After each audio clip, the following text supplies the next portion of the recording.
ორელის წიგნის მიწიერი ჰუმანოიდური ცივილიზაციების განხილვას. შემდეგი თემა პატარა აზიის მიწისქვეშა ქალაქები. ტექსტით ვიწყებ, ლექსი გამოვტოვე. როდესაც გენერალმა ანგარიში ჩააბარა არიების მღვდელს, მთავარ მღვდელს, რომელმაც კავკასია დაეცა, მთავარმა მღვდელმა უბრძანა სკიფურ ფრონტს არ გაჩერებულიყვნენ, მაგრამ მოძრაობა გაეგრძელებიათ და წინა რაზმები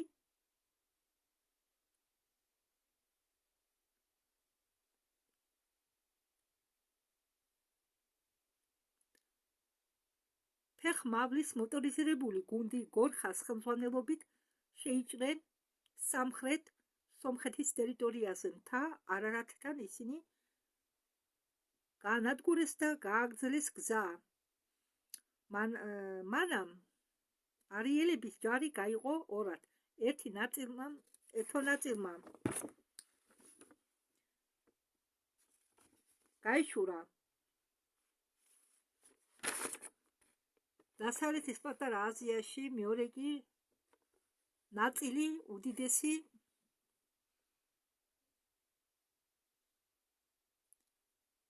ნაწილი ბრონესატანკო კოლონიით და მოტო ფეხ მავლების შენაერთებით მიაშურა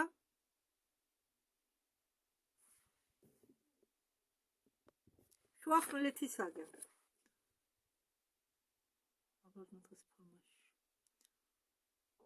დასავლურმა ჯარმა გადაჯგუფება გააკეთა და დაარტყა არატას მოკავშირე სახელმწიფოებს კაპას. არატას მოკავშირე სახელმწიფოს კაპას. ალბათ ეს კაპა არის კაბადოკიის მოკლე დასახელება, მე ასე ფიქრობ. ახალთელ დროს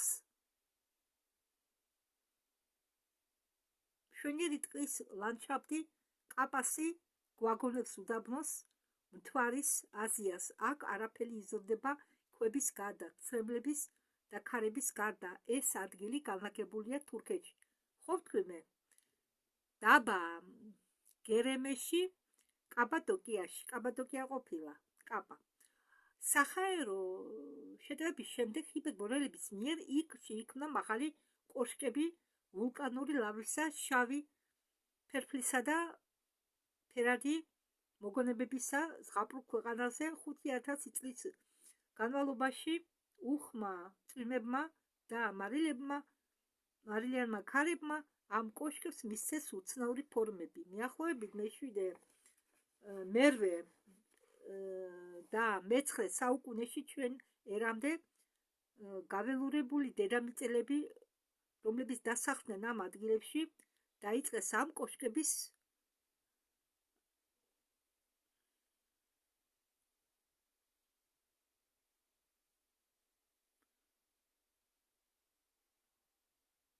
შიგ გამოტეხვა და მათ იყენებდნენ საცხოვრებლის მაგივრად. ქრისტიანობის დამყარების შემდეგ მათში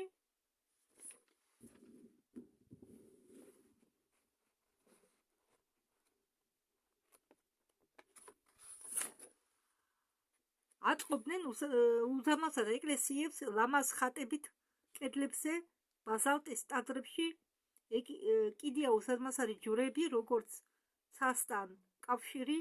მაგ შორეულ დროს აქ იყო განლაგებული პატარა ბედნიერი ქვეყანა დიდთავიანი ატლანტური მღვდლებით. დედაქალაქი კაპასი იყო ქალაქი ხორი 2 მილიონიანი მოსახლეობით. ეს იყო მაგ დროის საზომი ზღაპრული ქალაქი. წრიული პლანირება დედაქალაქისა რაღაცით მოგაგონებდა ატლანტიდის ქალაქ ევრონუს. ხორას ცენტრში მოჩანდა ელექტრონული ფანარების შუქის ქვეშ განათებული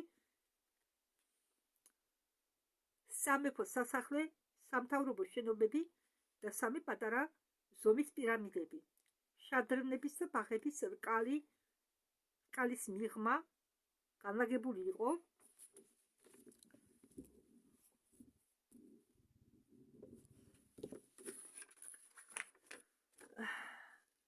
მაღალი 23 სართულიანი რკალის მიღმა, შადრენების ბაღების რკალის მიღმა განლაგებული იყო კვარტალები მდიდარი მოსახლეობისთვის. აქ შენობები იყო მსხვილი, მაგრამ არ იყო მაღალი. 2-3 სართულიანი ყოველი სახლი იყო გაკუთვნილი ერთ ოჯახზე. ფართო წყლის არხი ყოფდა სასახლეებს ზარმაცი მდიდრებისა 20 სართულიანი სახლებისაგან და მუშების კვარტალი მაღალ სახლებს შორის, რომელსაც ანათებდა ელექტრული რეკლამა, მით მრავალ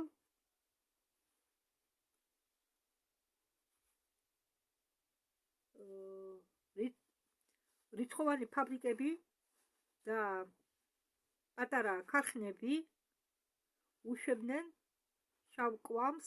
აგურის და ბლოკის მრავალსართულიანი სახლები იყო აღჭურვილი კანალიზაციით, ხელი და ცივი წყლით და ცისფერი ელექტროდენით. შემდეგ მიდიოდა ავტოსტრადის რკალი ყველა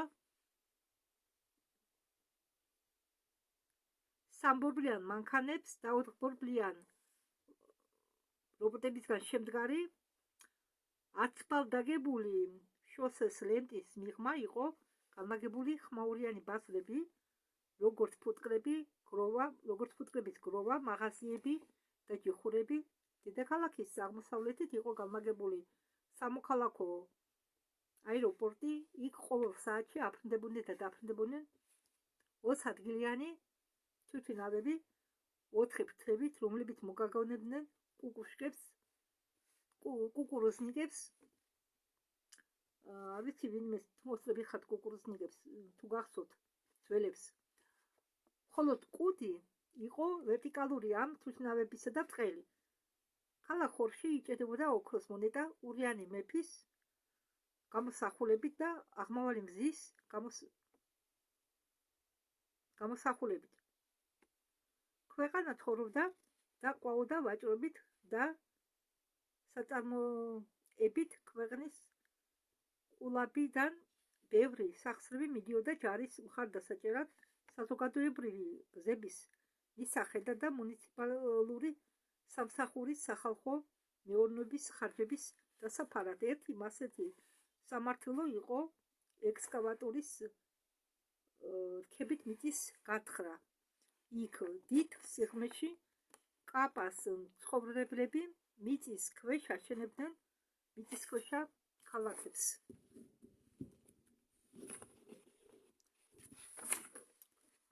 ეს ქალაქი იყო სანტიმეტრი 17 და 20 სართულიანი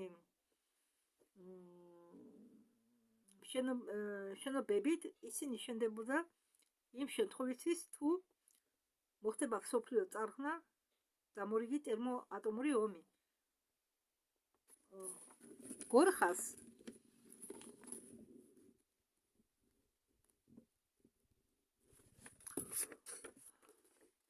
მოტოფეხმავრის ჯარის რაზმის ქალაქებზე შეტევის დროს კაპას მაცხოვრებლებს ჰქონდათ 8 ასეთი მიწისქვეშა ქალაქი, სადაც იყო მარაგი ხორბლისა, მანქანებისა, პროდუქტებისა და სათბელი წყლისა. იმ მომენტში, სანამ ხორას პატარა ჯარი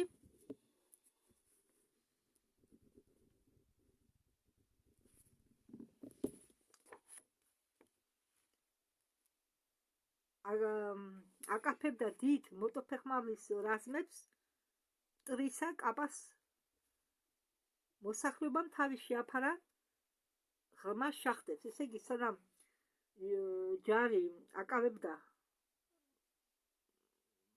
გორხას რაზმებს, მოსახლეობამ შეაფარაო თავი ამ მიწისქვეშა ქალაქებს, შახტებს, ამ მიწისქვეშა ღრმა შახტებს. იქ ღრმად მიწისქვეშა ქალაქში გაქცეულებმა ჩართეს ელექტრონათურები და ჩააბეტონეს შესასვლელი ზედაპირიდან, ასე რომ მძიმე ბომბ-დაშენები გენერალ გორხას ტყვილად აუთორებდა ქალაქებს და სოფლებს. იქ ხალხი არ იყო. როდესაც გორხამ გაიგო, რომ მოსახლეობა არ იმყოფებოდა ქალაქში და თავი შეაფარეს ბომბ სამყარებს, უბრძანა ფრინავებს შორეული ავიაციისა მიწასთან გაესწორებინათ ქალაქი ყველაზე ძლიერი ჭურვებით.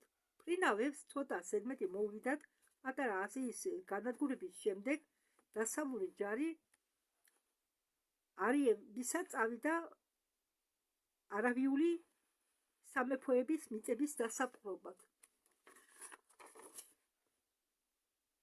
მე-20 საუკუნის შუაში ჩვენ ერაში მეცნიერებმა, მატერიალისტებმა აღმოაჩინეს თურქეთში გიგანტური მიწისქვეშა ქალაქები, რომლებიც გათვლილი იყო მრავალ ათას მაცხოვრებლებზე. ჩვენთვის ცნობილია, ხო, ყველაზე ცნობილი მათგანი არის კაპადოკიაში, თანამედროვე სოფლის დერინკუიუს ქვეშ შესასვლელები მიწისქვეშა სამყაროში დამალულია სახლების ქვეშ. ხან-იქ ხდება სავენტილაციო ხვრელები, რომლებსაც მივყავართ დედამიწის ცენტრის მიწის ქვეშეთში არის ტუნელები, რომლებიც აერთიანებენ ოთახებს პირველ სოფელში დერინკუიადან სართულს უკავია 4 კვადრატი კილომეტრი, ოთახები კი მეხუთე სართულიანი 5 სართულიანი ოთახი კი იტევს 10,000 ადამიანის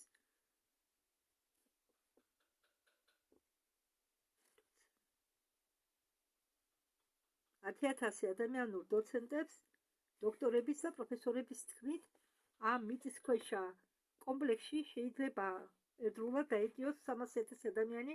მიწისქვეშა ნაგებობები დერინკუიასი ითვლის 52 ვენტილაციურ შახტებს და 14,000 შესასვლელს.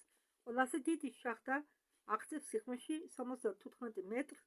მიწისქვეშა ქალაქის ქვედა ნაწილი იყო განლაგებული წყლის მიწისქვეშა ქალაქის ქვედა ნაწილში იყო განლაგებული წყლის რეზერვუარი. ეს მიწისქვეშა ლაბირინტი აღმოაჩინა ევროპელმა არქეოლოგმა დემირმა. აღმოჩენის მომენტში მთავარი როლი ითამაშა შემთხვევა.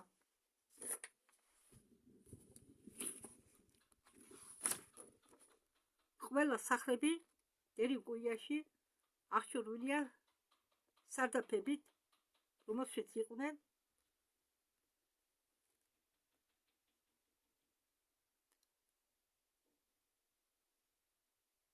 მაცივრების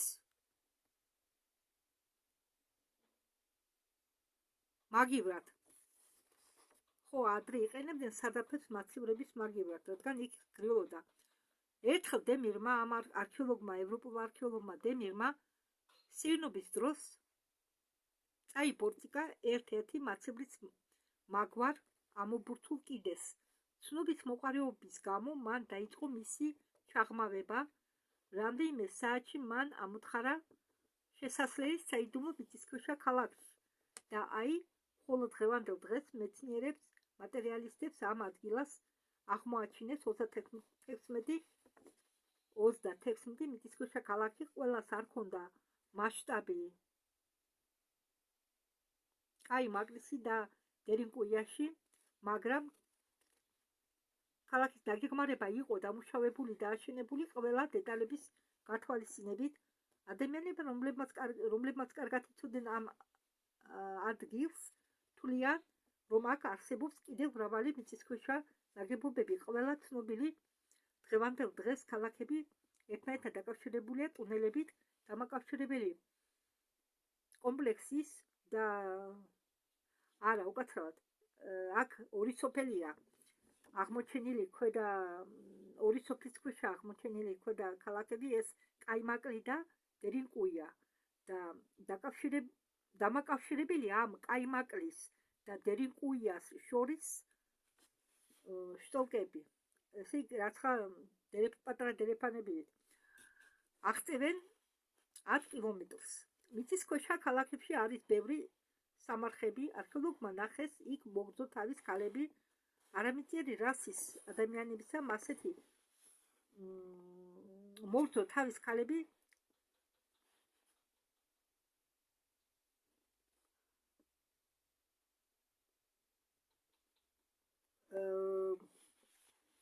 გამოსახულები გული და სკულპტურული სახით შეიძლება ნახოთ დედამიწის სხვა ადგილას. მაგრამ ეგვიპტეში, სამხრეთ ამერიკაში, მაგალითად, სად შეიძლება ნახოთ მასეთი თავის ქალები მოგრძო ეგვიპტეში, სამხრეთ ამერიკაში, ახალ მიწაზე და მთის გამოქვაბულებში, ბაიკალის ჩრდილო სანაპიროზე. ზღაპრული არავია, ახალი თავი იწყება, ზღაპრული არავია. ლექსი, ხო, პატარა ლექსია, მაინც შეიძლება თარგმანი არ მოგიწონოთ ბევრს, მაგრამ მე ვცდილობ ასრი გადმოვიტანო. ეს სხვათა შორის ეს ლექსები დაწერა თვითონ ბორეევმა. ზღაპრული არავია. აყვავდა ვარსკვლავი თითქოს ბუჩქი. თითქოს ქარბოქალა სინათლემ შემისულდა. კიდევ კარგი დღეს ცარიელი ვარ, რომ ჯიბეები სავანაში არ არის. ქარების სიტყვებით, როგორც სპილოები, ერთ ადგილას შეგროვდნენ ფარად და წავიდნენ სამუდამოდ სიწყნარის გრუხუნისგან. წამში დაიფშნა ყველა ქალაქები. ახალ ტექსტი. არატის ზოგმა მოსახლეობა ჰიპერბორელებთან თავის საშველად ჰიპერბორელებისგან თავის საშველად წავიდნენ არაბული ნახევარ კუნძულის მიწებისკენ. იქ უკვე იყო ატლანტების კოლონიები. მე შემიძლია დავასახელო მაღალ განვითარებული ხუთი სახელმწიფო, რომლებიც შეესაბამებოდა მაგ დროს: საბა, ყუტაბანი, სადრა-მაუტი, მაინი და ხაუსანი. გავიმეორებ ახლა ისევ ამ ქალაქების დასახელებას. საბა, ყუტაბანი, სადრა-მაუტი, მაინი და ხაუსანი.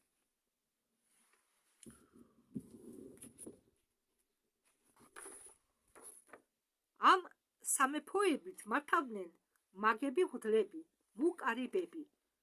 მუკარიბები პირდაპირ იმართებოდნენ უცხოპლანეტელებით სირიუსიდან და პლეიადებიდან. 5000 წლის უკან ეს სამეფოები გაერთიანებული იყვნენ ერთ კონფედერაციაში. სახელმწიფოს ერქვა ბედნიერი არავია. იქ ცხოვრობდნენ ატლანტები, აკადიიცები და ატლანტები სემიტები, რომლებიც გამოიქცა წარღვნის ტალღებს და დამპყრობლებს.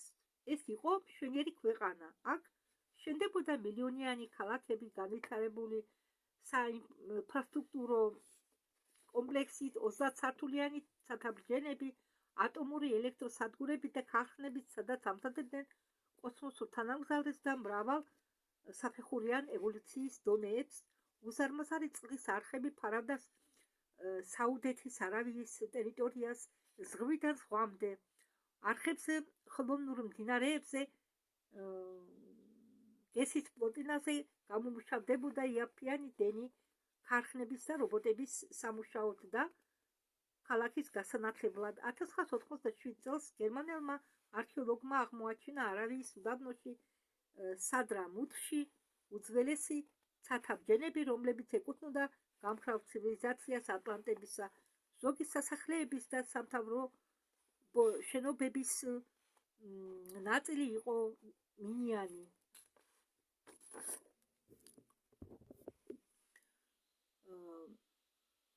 და როდესაც 1987 წელს გერმანელმა არქეოლოგმა აღმოაჩინეს არავის უდაბნოში უძველესი სათავბრჯენები,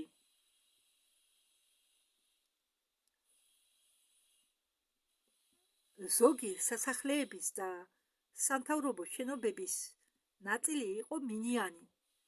ანუ კრემნიუმი, ან სილიციუმი, სამი დასახელება აქვს ამ მინერალს კრემნი. თვითონ ეს კრემნი, სილიციუმი, კიდე დაარქვით კრემიუმი, სამი სახელი აქვს. კაჩბადი კიდევ მესამე სახელი. ვინც არიცით, გახსოვთ თეთრი ქვები, რომ ერთმანეთზე მიახაჭუნებდი და ნაპრწკალი გამოჩნდებოდა ხოლმე. აი ეს არის კრემიუმი. და დიდი ტემპერატურების გამო ბევრი შენობები გახდა მინის, რადგან მოხდა რეაქცია.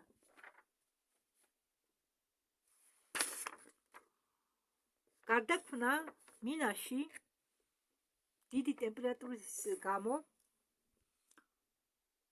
რომელიც იყო გამოწვეული ჰიპერბორეების სხივული ჭურვების აფეთქებით.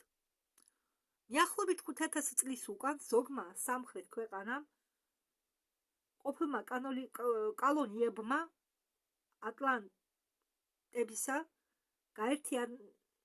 გაერთიანეს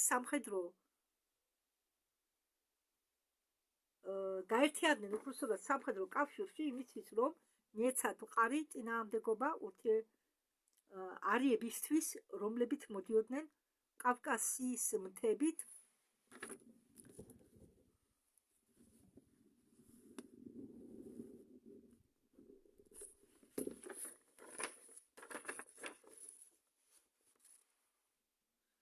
და ამერით ინდოეთის ოკეანესთან.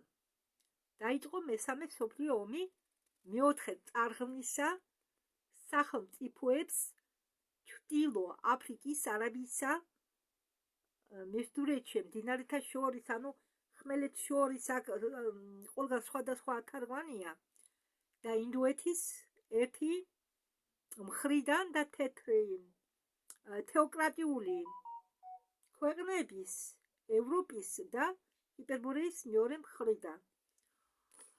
კუნძულ ტულეს გამანადგურებელმა ავიაციამ შეუწყვეტლივ 2 წლის განმავლობაში ბრძოლების შედეგად გაწმიდა ცას სამხრეთ აზიაში.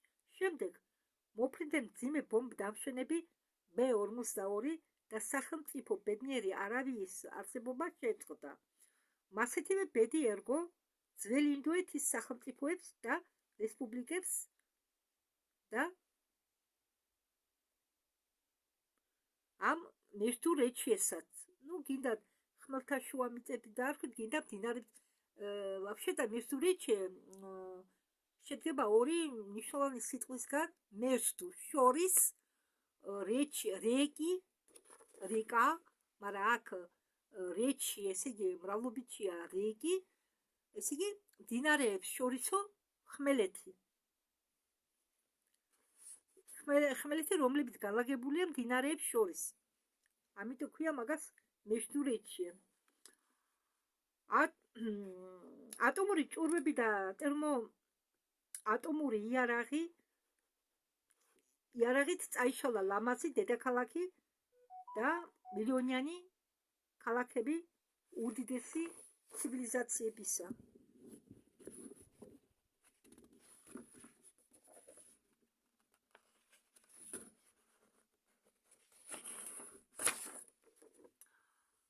ამირის შტორმი უფრო სწორად. ყოველთვის სიჩქარეში როდესაც წერ, ან ასოებს არასწორად წერ, სხვას წერ, ერთს გულისხმობს, სხვას წერ, და არ ვაბოლავებ, მომიტევეთ. ამირის შტურმი.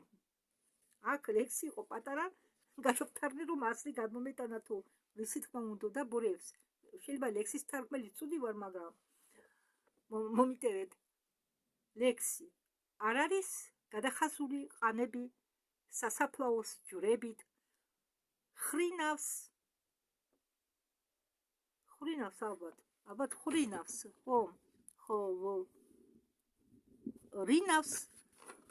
ხრინავს პამირის მაპატი თავიდან დავიწყებ.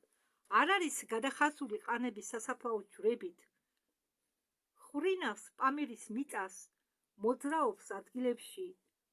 ხან ზევით მოხოხავენ მტრები, ხან ჩურჩულებენ ხელვარებით. დროა ავდგეთ საშინელი სასამართლოზე, ღმერთს მოთმინება ეწურება.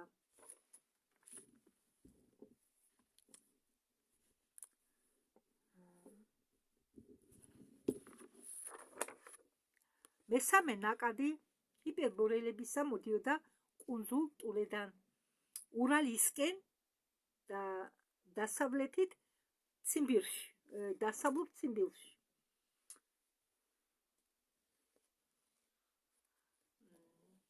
ამ ადგილებში ცხოვრობდნენ მაგ დროს ტურანელები. მეოთხე წარღვნის შემდეგ ისინი გაველურდნენ და გადაშვენდნენ. ადგილობრივი მოსახლეობის ბელადი იყო ადგილობრივი ხანის სახელად უმანი. არიცებმა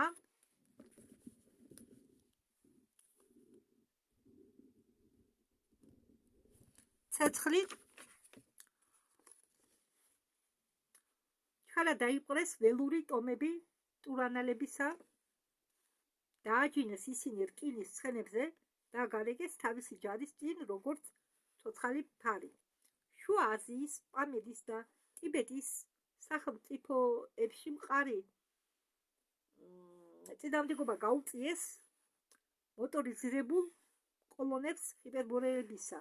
ამ მიუწვდომელ მთებში მთავარსარდალი ჯგუფისა სახელად ვოსტოკი გენერალი გორხამ დაკარგა ნახევარი თავისი სამხედროებისაგან, მაგრამ აზიის სახელმწიფოები ვერ უძლევდნენ დაბომბვას ტრანსუნარის ჭურვებით და ეცემოდნენ რამის ფეხებთან დომინოს პრინციპით. ხანი უმანი აღმოჩნდა კარგი მოწაფე.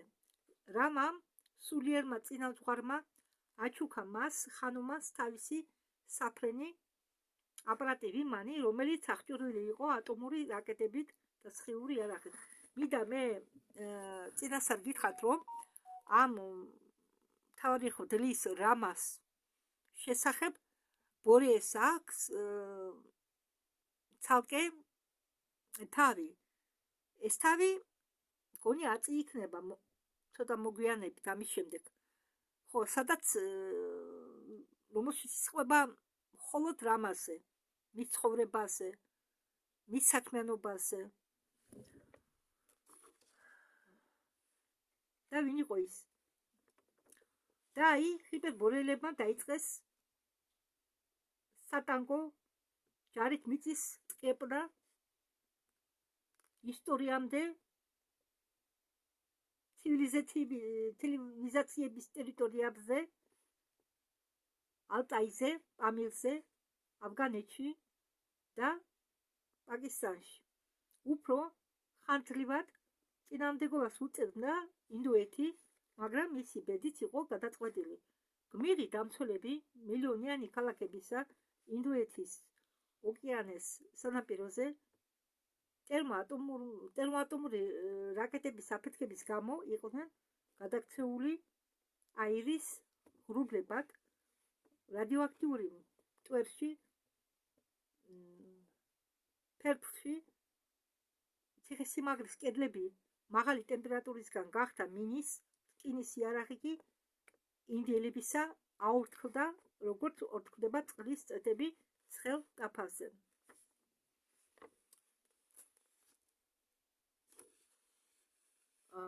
რამას დაპყრობითი ლაშქრობა.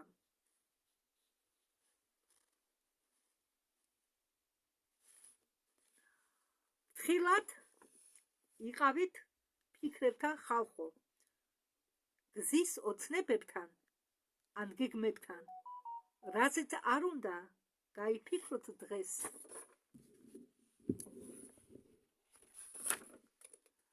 ყველაფერი დაგიბრუნდებათ ხორთ შესხმული.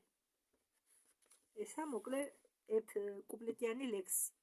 11,000 წლის განმავლობაში ჩვენ ერამდე გაუვალი ტყეები ფარავდა ძველ სკიფიას, რომელიც იჭიმებოდა ატლანტური ოკეანიდან პოლარულ ზღვამდე, ჰიბერბორეისა. შავი ხალხი უწოდებდნენ ამ კონტინენტს მიწა დაბადებული წყლებით. ძალიან განირჩეოდა ამოტივტივებული ევროპა და ჩრდილო აზია. აფრიკანელების მიწისგან დაყვითებულ მზის სხივების ქვეშ კუნძულის მელოდიები ისმოდა. შემდეგ კუნძულები ნელ-ნელა შეერთდა ერთიან კონტინენტში და წყნარად ხმაურიანად თავისი მწვანე სანაპიროებით, წყინა და ყურეებით ჩაფიქრებული მდინარეებით, ღრმა ტბებით და ნისლებით. ხომისებური მდელოებზე ისმოდა ვეფხვების ყვერილი, ხარების ღმუილი და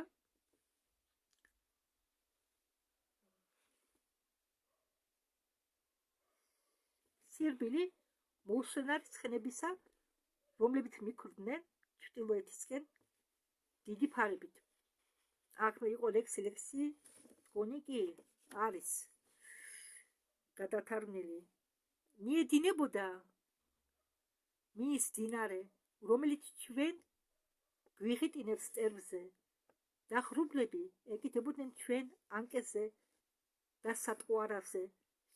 სერიოზა ხრაშუნით ჭამდა კიტრს. მე კი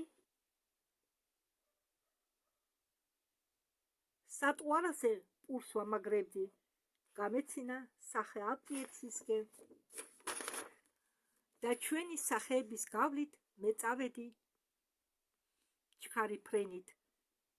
ტაბუნი ცხენებისა გავიდა და სხვა დროში იმისთვის რომ არასოდეს არ დაგვიბრუნდეს, მაგრამ დღემდე ისევ ჩანს ჩრტილი ცხენების ჩვენ სახეებზე. პირველები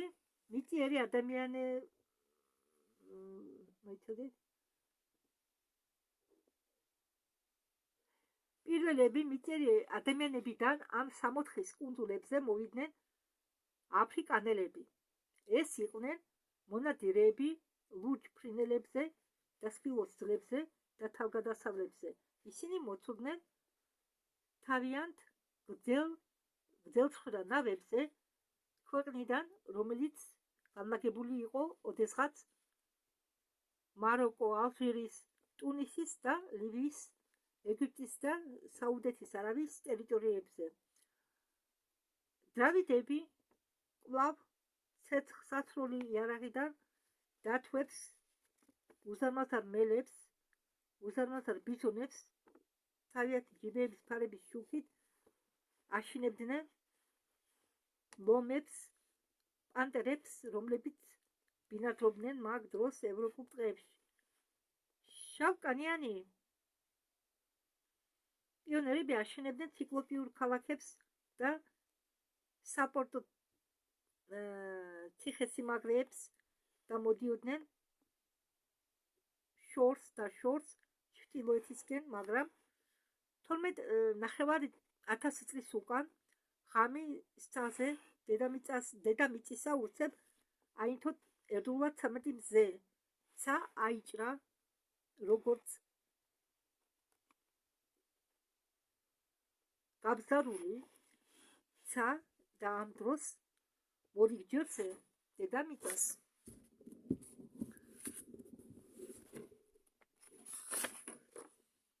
ვიუახლოვდა ნემესი და თავიანთი პლანეტებთან გზავრებთან ერთად. გიგანტური მიზიდულობის გამო და რენტგენ გამოსხივების გამო მთები აზარზარდა, შეირყა, შემდგომ ამოაფრქვია ალისფერი ლავის ნაკადები, 3 კილომეტრიანი ოკეანური ტალღები ადგა და დაეხეთქა და დაუწყო მატერიკებს გაყოფა.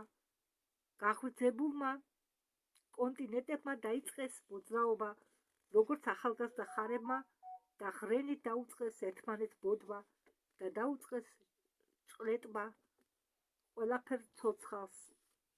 ბევრი მიწა ხმაურით ჩავარდა წყლის წყლიანში ოკეანისა. გაქრა ატლანტიდა 4 საათის განმავლობაში. გეოგრაფიული პოლუსები დედამიწისა შეიცვალა ადგილები ეკვადორთან. ჩრდილო პოლუსი შეიცვალა რაიონ დღევანდელ ტიბეტიდან დღევანდელ ადგილამდე. 3 საათში პლანეტაზე ამოიხოცა მამონტები და პაპონტები. ყველა გამოქვაბულების დათვები, ცერცხკბილა ვეფხვები,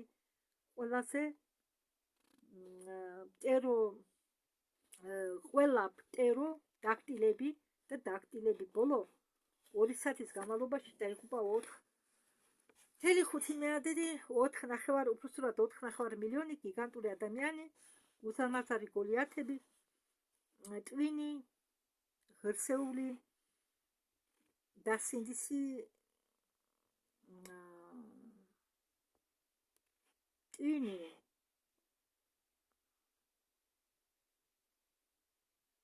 ღირსეულები და სინდისი ჩვენი პლანეტისა.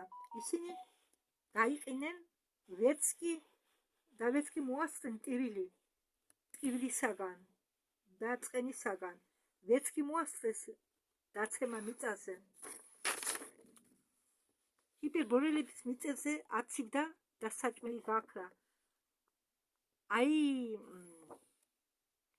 არის ერებმა, თუმცა დაიმალეს სეისმურად მყარ ტერიტორიებზე, ქალაქებში, ჰიპერბორეის კუნძულებზე, მაგრამ გიგანტურმა მოქცევის ტალღამ წასვლის შემდეგ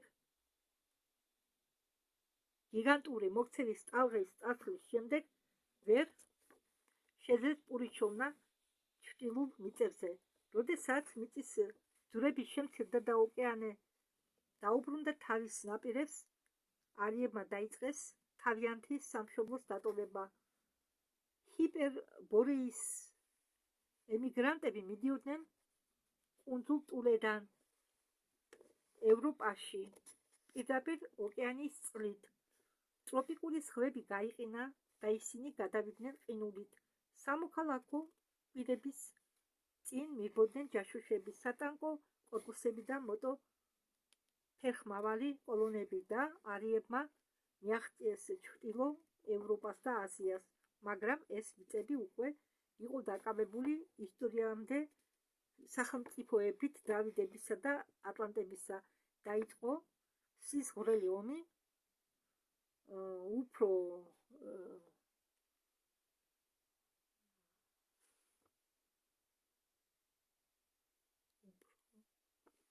უფრო ჟღლეტვა, რომლის სვლის დროს შავი რასები იყო ამოჟღლიტული, ან შავმა რასებმა უშველეს თავს, ან იყვნენ გაძევებული აფრიკაში, სახელმწიფოები კი ატლანტებისა, ევროპაში და შავი ზღვის პირას განადგურებული იქნენ და შელახებული დაყრობილები და ძალიან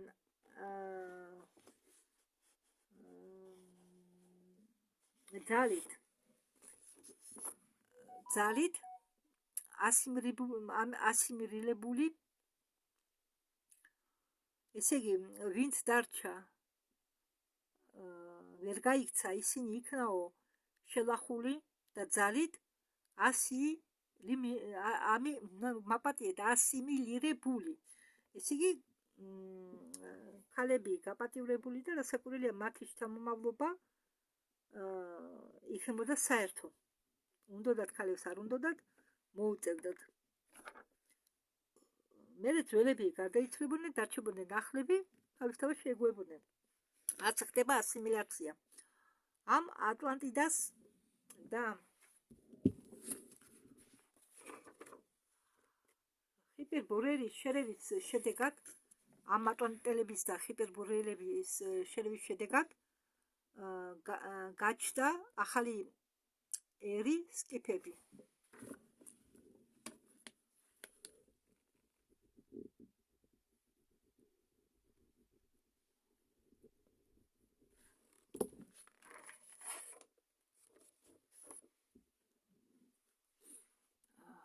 ისინი იყვნენ ლამაზი და ძლიერი ხალხი, მაგრამ პირდაპირები და უბრალოები.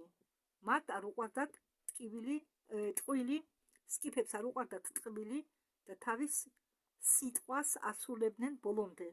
ბოლო ამას უთქვამდე. ამიტომ ჩვენ აპოკალიფსიკური დროისთვის ისინიც გადაშენდნენ სკიფების ნარჩენებია ალანები და ოსები და მე მინდა დავამატომ, რომ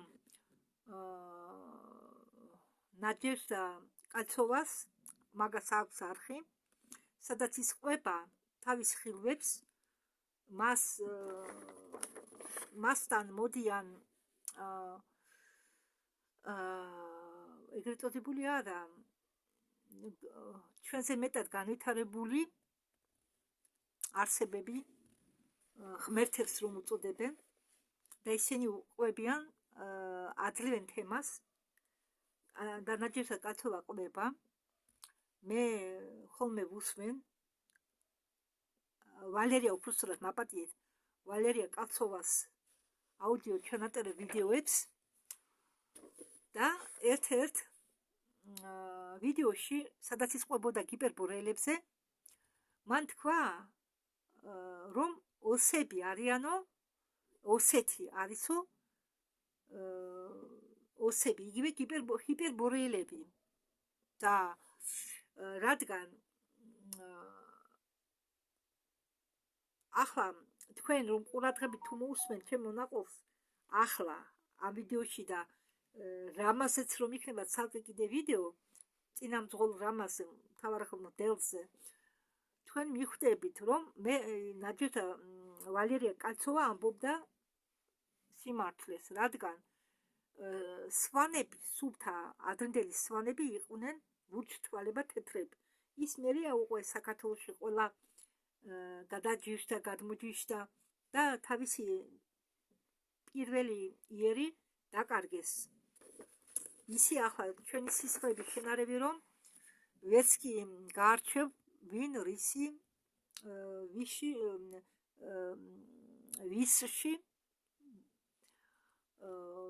რა სისხლი ვისი სისხლი ჩქებს და სხვათა შორის სურამის ციხე, რომელსაც ასწავლიან სკოლაში, ის ვაში, ვინც ჩააბეტონეს კედლებთან ერთად, ის იყო ლურჯთვალება და რიჟა თმების მქონე ახალგაზრდა. ხონდა მასეთები იყვნენ ჰიპერბორეელები. როგორც მე თქვი, ცოტა გასაბნევია ატლანტები. მე ხომ თქვი, ბორეებმა ხო თქვა ატლანტები 7 ყველასის არის.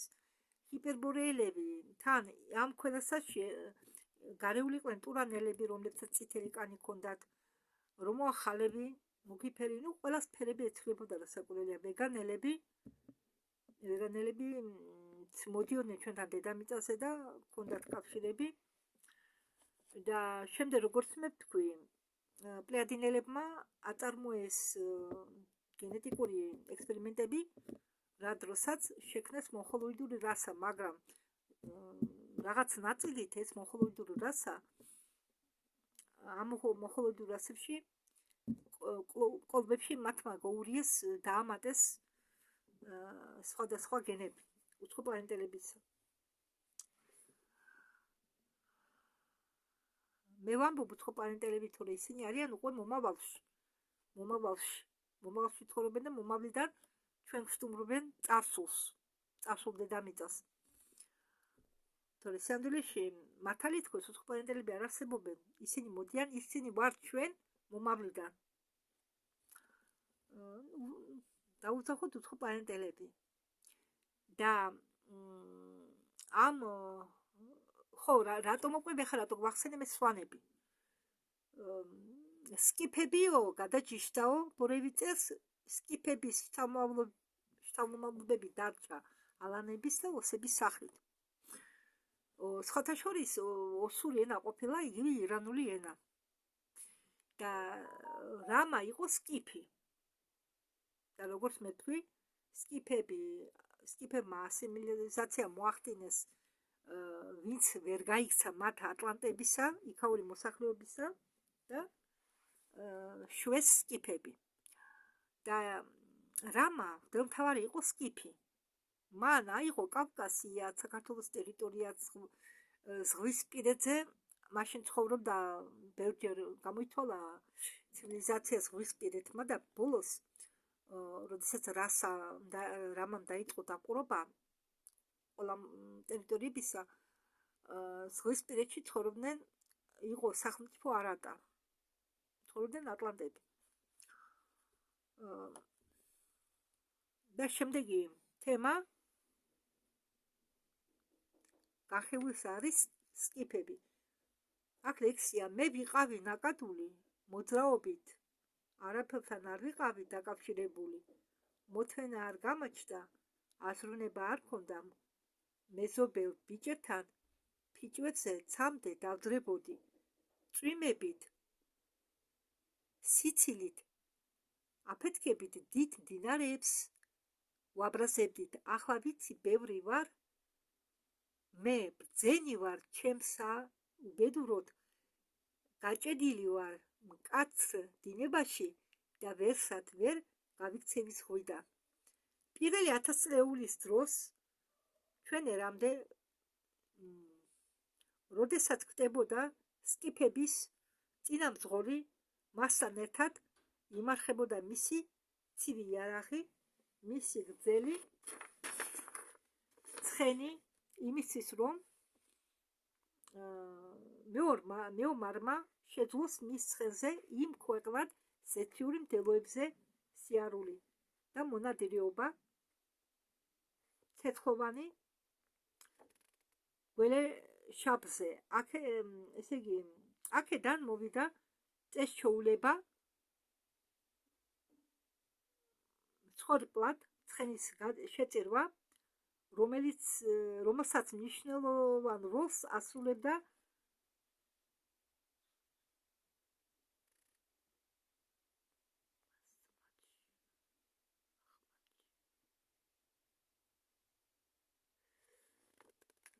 სხვადასხვა რელიგიებში სლავიანების და სკანდინაველების წმენა. თუ სემიტები, რომლებიც მოცურდნენ ატლანტიდაში, ახლო აღმოსავლეთში, ნახეს ერთიანი ღმერთი სამყაროს სული უდაბნოში, სინაის ყენტეროში, სკიფებმა ნახეს ბევრი თავისი ღმერთები, მრავალრიცხოვანი სულები, დუხი ევროპულ და ციმბირის ტყეების სიღრმეში. იქ გაიცნოდა ხმები მათთვის უხილავი სამყაროებიდან, იქ მოფრინდებოდნენ მათთან კოსმოსური ხომალდეები, მათი თეთრკანიანი ღმერთები, ანდრომედიანელები, ორიონელები, ზეტაანელები და პლეიადინელები. იქ მათ ხედავდნენ ხილვებს და გრძნობებს, რაღაც შიშ უთნობ მოვლენების წინაშე. თეთრი ადამიანები ახლად გრძნობენ სწრაფვას თავიანთი ჩრდილო ტყეების მიმართ. ისინი უბრუნდებიან მათ ისე და ისევ, როგორც ახალგაზრდები წყაროს, როგორც ძარს დედისა გერტასი, იქ სძინა ჩვეულებრივ ღმერთებს, ჩვენ მოგონებებს, ჩვენ დაკარგულ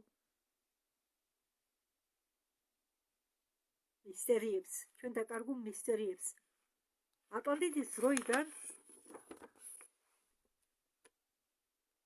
ქალები წინასწარ მეტყოლებდნენ ხეების ქვეშ, ძველი კეთილი მატრიარხატში.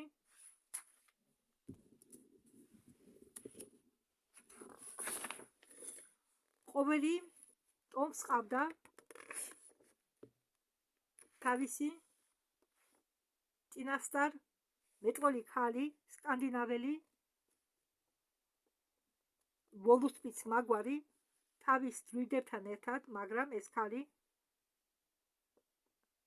თავიდან მოქმედებდა კეთილშობილად კეთილშობილების ქვეშ შემდეგ დაიწყეს ამპარტავნობის და სისასტიკის გამოვლენა დასავლურ ევროპაში. ისინი გადაიქცნენ ბოროტ ჯადოქრებად და კუდიან ნებად შავ რასასთან ომის დროს დრუიდესები გამკაცრდნენ აბორიგენების კოშმარული წინააღმდეგობამ ჩააგდო ისინი საშინელებაში, მაშინ დრუიდენელებმა შემოიტანეს ადამიანის სხორტშეწირვა და სისხლის შეუჩერებლად ფეთქავდა დოლმენებზე ქალღმრდლების საშინელი ბოროტი სიმღერის ქვეშ. ასეთ შემთხვევებში ხო დოლმენებზე ინტერნეტში ბევრი ვიდეო დენა, ვერ გარკვეულა თუ რა არის ეს დოლმენები. თურმე ამ დოლმენებზე ადამიანებს სწირავდნენ მსხვერპლად და ინტერნეტში რადგან არ არიან გარკვეული სხვა აზრი შემოიტანეს იმისა თუ რას ნიშნავს სინამდვილეში დოლმენები, მაგრამ თქვენ იცოდეთ რომ დოლმენები იყო აღმართული იმისთვის, მე არ ვიცი ის იყო აღმართული თავიდან, მაგრამ ის რომ იქ წერდნენ ადამიანის სხორპლეს მოგვიანებით სხორპლად ადამიანებს ეს იცოდეთ.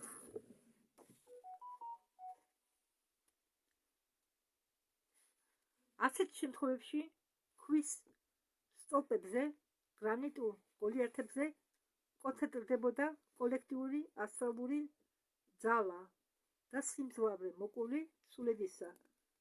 ომი ევროპის გამო დიდი ხანია დამთავრდა, მაგრამ ეს ჩვეულება ადამიანის შეწირვისთან მთვარის, მარსის, კეტუს, სატურნის ღმერთებს ან ელემენტალიებს დედამიწისა დარჩენ. რა არის ელემენტალიები? ელემენტალიებს არ გააჩნიათ ფიზიკური სხეულები, მაგრამ თუ მღვდელი ან შამანი ან წარმომადგენელი, ჯადოქარი, მაგი, რომელიც სწირავს ადამიანს სხორპლად,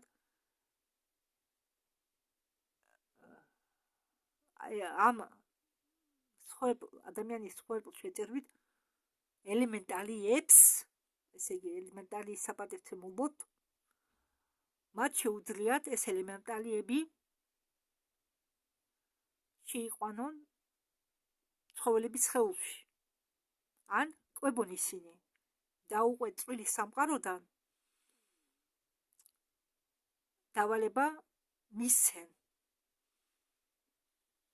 თუ ვინმესე რამეს დაშება უნდოდათ ან რამის თავის გეგმაზე მოbrunება. ისინი კვებავდნენ ადამიანების სხორპლით ელემენტალიებს და სხვადასხვა ეგრეთ წოდებულ სულებს, სულებს არა როგორც დუშა, არა, დუხ, რადგან ფიზიკური სხეული არ ქონდათ მაგათ, ამიტომ ამ შემთხვევაში სული იმ გაგებითა რომ ის არის რაღაც ძალა, სულიერი ძალა, მაგრამ არა სული. ნეგატიური სულიერი ძალა. მაგ დროს ქალღმრდლების და მღვდლების შორის იმყოფებოდა ახალგაზრდა კაცი, თავის ძალის და ასაკის გაფუშვის პერიოდში ყოფი, ის ემზადებოდა ლობისთვის, მაგრამ ღმა სული რამასი და წინასწარმეტყველი ტვინი წინამდეგი იყო ამ კულტის პრაქტიკაზე. რამა ეწინააღმდეგებოდა ადამიანის შეწირვას სხორპლად, მაგრამ ვერაფერს ვერ ამბობდა. ახალგაზრდა დრუიდი იყო სულ გრძელი და კეთილშობილი. ბავშვობიდან მას ჰქონდა უნარი გამოცნობისა სამკურნალო და შხამიანი მცენარეების თვისებებისა. მათ წვენების მომზადებამ აგრეთვე ვარცხავების რამა მიცოდა სამკურნალო წამლების წვენების მომზადება, ვარსკვლავების გამოცნობა და მათ გავლენაზე ადამიანის ბეძე. მას შეეძლო ენახა შორეული რაღაცეები და გამოეცნო ისინი. შეეძლო გაეგო წარსული და მომავალი, როგორც ერთი წვეთით ადამიანის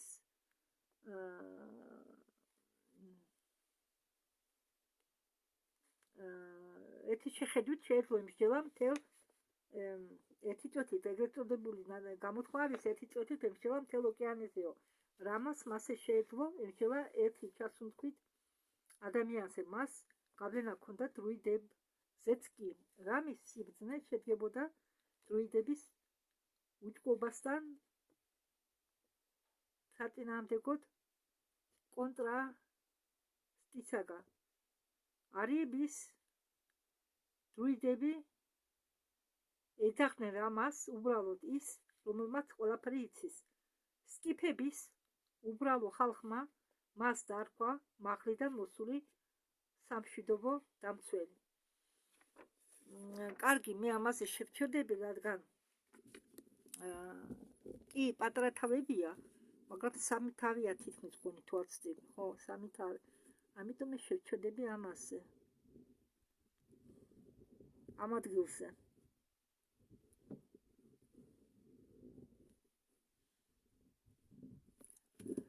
და მინდა დავამატო. მე მაქვს გონი ერთხელ ეს ნათქვამი. მინდა დავამატო, რომ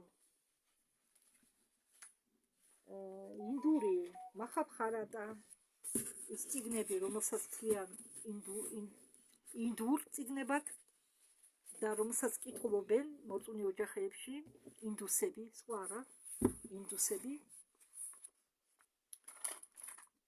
მე მინდა გითხრათ, რომ სიანდულის ეს არ არის ინდური წმენა. მეგონი სადღაც რომელიღაც ვიდეოში ვახსენე ეს ვედები არ არის ინდური. არც ეს მახაბჰარატა და ეს ხანუმანზე რაც კინოებს რო იღებენ, ეს მარტო ინდური არ არის. ეს არის მთელი ჩვენი კაცობრიობის ისტორია. თუ რა გამოიარა ჩვენმა კაცობრიობამ დაწყებული ატლანტების დროიდან დამთავრებული ჩვენ დრომდე. ამაზე შევჩერდით.